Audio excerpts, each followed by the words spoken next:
கேரள மாநிலம் ஆலப்புழா மாவட்டத்தில் உள்ள முகமா கிராமத்தில் முதன்முறையாக காகங்களுக்கு பறவை காய்ச்சல் இருப்பது உறுதி செய்யப்பட்டுள்ளது. இதுகுறித்த கூடுதல் விவரங்களை வழங்குவதற்காக செயலர் சரவணன் இணைப்பில் இருக்கிறார். வணக்கம் சரவணன், விவரங்களை பதிவு பண்ணலாம். வணக்கம் வினிதா.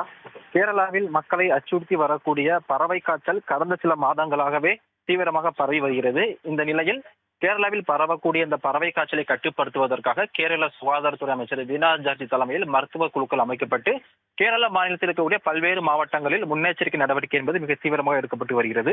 அதன் தொடர்ச்சியாக கடந்த வாரம் வரைக்கும் கேரளாவில் எடுக்கப்பட்ட அந்த சர்வேயில் வௌவால்கள், கோழிகள் மற்றும் வாத்துகள் ஆகிய பறவைகளுக்கு மட்டுமே இந்த பறவை காய்ச்சல் இருப்பது கண்டறியப்பட்டிருந்தது. ஆனால் தற்பொழுது கேரள மாநிலம் ஆலப்புழாவில் இருக்கக்கூடிய மாவட்டத்தில் கடந்த சில தினங்களுக்கு முன்பாக கொத்து கொத்தாக காகங்கள் செத்து மடிந்ததாக கூறப்படுகிறது. அவற்றின் உடல்களை புனேவில் இருக்கக்கூடிய ஆய்வகத்துக்கு மாதிரி பரிசோதனைக்கு அனுப்பப்பட்டதில் காகங்களுக்கும் முதன்முறையாக பறவை காய்ச்சல் பரவி இருப்பது கண்டறியப்பட்டிருந்தது. தற்பொழுது காகங்களுக்கு பரவி இருக்கக்கூடிய இந்த பறவை காய்ச்சலை கட்டுப்படுத்துவதற்காக கேரள சுகாதாரத்துறை பல்வேறு முயற்சிகளை எடுத்து வருகிறது. அது மட்டுமல்லாமல் கேரள மாநிலத்தில் முதன்முறையாக காகங்களுக்கு பறவை காய்ச்சல் இருப்பது கண்டுபிடிக்கப்பட்டது கேரள மக்களிடையே ஒரு அதிர்ச்சி ஏற்படுத்தியிருக்கிறது. ஆலப்புழா மாவட்டம் முகமா கிராமத்தில் தான் இந்த காகங்களுக்கு பறவை காய்ச்சல் பரவியிருப்பது கண்டறியப்பட்டிருக்கிறது.